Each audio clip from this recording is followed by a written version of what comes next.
ನಾವಂತೂ ಬೆಳ್ಳುಳ್ಳಿ ನೋಡಿದೆ ಎಷ್ಟು ದಿನ ಆಯಿತು, ಕ್ಯಾರೆಟು, ಬೀನ್ಸು ಎಲ್ಲ ತರಕಾರಿಗಳು ತುಂಬ ರೇಟ್ ಆಗಿದೆ. ರೈತರು ನೋಡಿದೆ, ರೈತರು ಏನಂತಾರೆ ನಮಗೆ ಕಮ್ಮಿ ಬೆಲೆ ಅಂತ ಅವ್ರು ಎಸಿತಾ ಇರೋದು ನೋಡ್ತೀವಿ. ಈರುಳ್ಳಿ, ಟೊಮೆಟೊ ಪ್ರತಿಯೊಂದು ನಮಗೆ ಬೇಕಾಗುವಂಥದ್ದು ದಿನನಿತ್ಯ. ಅದಿಲ್ಲ ಅಂದರೆ ನಮಗೆ ಅಡುಗೆನೇ ಮಾಡಲು ಸಾಧ್ಯ ಇಲ್ಲ. ಹಾಲಿನ ರೇಟು ಜಾಸ್ತಿ ಮಾಡಿದ್ದಾರೆ. ಬಡವ್ರಿಗಂತೂ ತುಂಬ ಕಷ್ಟ ಆಗಿದೆ. ಮಧ್ಯಮ ವರ್ಗದವರು ಸ್ವಲ್ಪ ತೊಗೋಬೋದು. ಬಡವ್ರ ಮಕ್ಕಳಿಗೆ ಪಾಪ ದುಡಿದು ಬೆಳಿಗ್ಗೆ ಸಂಜೆ ಅಂತ ಒಂಚೂರು ಹಾಲು ಕೊಡೋಣ ಅಂದರೆ ಅವ್ರಿಗೆ 2 ರೂಪಾಯಿ 1 ಲೀಟ್ರಿಗೆ ಜಾಸ್ತಿ ಮಾಡಿದ್ರಿಂದ ತುಂಬ ಕಷ್ಟನೇ ಅನಿಸುತ್ತದೆ.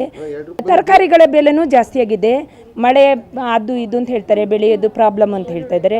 ಈರುಳ್ಳಿ, ಟೊಮೆಟೊ ಎಲ್ಲ ದಿನದಿಂದ ದಿನಕ್ಕೆ ತುಂಬಾ ಬೆಲೆ ಜಾಸ್ತಿ ಮಾಡ್ಕೊಂಡು ಹೋಗ್ತಾ ಇದ್ದಾರೆ. ಇದರಿಂದ ಜನಸಾಮಾನ್ಯರಿಗೂ ನಮಗೂ ತುಂಬಾ ಕಷ್ಟ ಆಗ್ತಾ ಇದೆ. ಈರುಳ್ಳಿ, ಟೊಮೆಟೊ ಪ್ರತಿಯೊಂದು ನಮಗೆ ಬೇಕಾಗುವಂಥದ್ದು ದಿನನಿತ್ಯ. ಅದಿಲ್ಲ ಅಂದರೆ ನಮಗೆ ಅಡುಗೆನೇ ಮಾಡಲು ಸಾಧ್ಯ ಇಲ್ಲ. ಇದರಿಂದ ಸ್ವಲ್ಪ ಸರ್ಕಾರ ಕ್ರಮ ಕೈಗೊಂಡು ಸ್ವಲ್ಪ ಕಡಿಮೆ ಬೆಲೆ ಮಾಡಿಕೊಟ್ರೆ ಚೆನ್ನಾಗಿರುತ್ತೆ ಅಂತ. ನಾನೀಗ 2 ಇಯರ್ಸಿಂದ ಬರ್ತಾಯಿದ್ದೀನಿ. ಆಮೇಲೆ ಇಲ್ಲಿ ತುಂಬ ಜನನೂ ಬರ್ತಾಯಿದ್ದಾರೆ, ಒಂದು 10-20 ಇಯರ್ಸಿಂದನೂ ಬರ್ತಾಯಿದ್ದಾರೆ. ಅವಾಗಷ್ಟು ಸೊಳ್ಳೆ ಇರಲಿಲ್ಲ. ಈಗಂತೂ ಪಾರ್ಕ್ ಬಿಡಿ, ಮನೆಯಲ್ಲೂ ತುಂಬ ಸೊಳ್ಳೆ ಆಗಿದೆ. ಆಮೇಲೆ ಪಾರ್ಕಲ್ಲಂತೂ ಕೂರೋಕ್ಕಾಗಲ್ಲ. ಅಲ್ಲಿ ಒಂದೊಂದು ಒಂದೊಂದು ಜಾಗದಲ್ಲಿ ಕೂತ್ಕೋತೀವಿ, ಕೂತ್ಕೊಳ್ಳೋಕ್ಕಾಗದೆ ಇರೋಷ್ಟು ಆಗಿದೆ. ಡೆಂಗ್ಯೂ ಅಂತ ಭಯ. ಮೊದಲೆಲ್ಲ 6-7 ಗಂಟೆವರೆಗೂ ಕೂರ್ತಾಯಿದ್ವಿ. ಈಗ 5:30ಗೆ ವಾಕ್ ಮಾಡಿಬಿಟ್ಟು ಒಂದು 5 ನಿಮಿಷ ಕೂತ್ಕೊಳ್ತೀವಿ, ಸುಧಾರಿಸ್ಕೋಬೇಕು ಅಂತ. ಕೂತ್ಕೊಂಡು ಹಂಗೆ ಎದ್ದೋಗ್ತಾ ಇದ್ದೀವಿ. ಏನು ಮಾಡೋದು, ಮನೇಲಿ ಇರೋಣ ಅಂದರೆ ಮನೇಲಿ ಸೊಳ್ಳೆ, ಪಾರ್ಕಿಗೆ ಬರೋಣ ಅಂದರೆ ಪಾರ್ಕಲ್ಲೂ ಸೊಳ್ಳೆ. ಹೌದು, ಜನ ತುಂಬ ಮಕ್ಕಳದಲ್ಲ.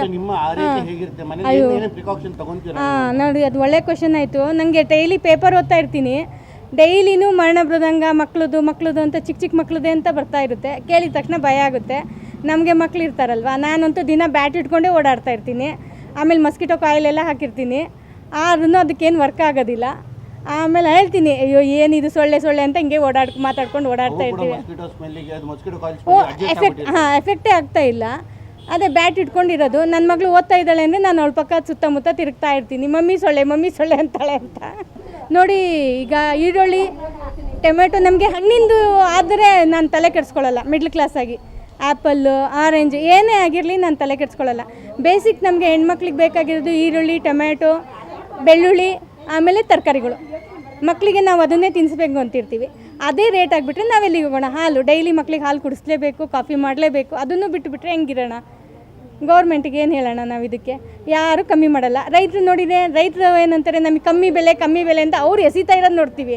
ಇಲ್ಲಿ ಅಂಗಡಿಯಲ್ಲಿ ಮಾತ್ರ ನಮಗೆ ಜಾಸ್ತಿ ರೇಟೇ ಇದೆ, ಇಲ್ಲಿ ಕಮ್ಮಿ ಆಗಿಲ್ಲ. ಅವರು ರೈತರು ಗಲಾಟೆ ಮಾಡ್ತಾರೆ, ನಮಗೆ ಬೆಲೆ ಸಿಗ್ತಾಯಿಲ್ಲ, ಬೆಂಬಲ ಬೆಲೆ ಇಲ್ಲ ಅಂತಾರೆ.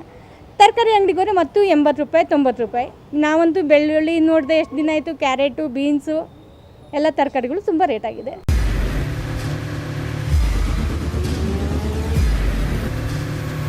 ಪ್ರಜಾಮಾರ್ಗ ನ್ಯೂಸ್, ಇದು ಜನಸಾಮಾನ್ಯರ ಧ್ವನಿ. ನಮಸ್ಕಾರ. ನೀವು ನೋಡ್ತಾ ಇದ್ದೀರಾ ಪ್ರಜಾಮಾರ್ಗ ನ್ಯೂಸ್. ರಾಷ್ಟ್ರದ, ರಾಜ್ಯದ ರಾಜಕೀಯದ ಬಗ್ಗೆ ಹೆಚ್ಚಿನ ಸಿನಿಮಾ ಅಪ್ಡೇಟ್ಗಳಿಗಾಗಿ ಫಸ್ಟ್ ಲೈಕ್ ಮಾಡಿ, ಸಬ್ಸ್ಕ್ರೈಬ್ ಆಗಿ, ಹಾಗೆ ಫಾಲೋ ಕೂಡ ಮಾಡಬೇಕು.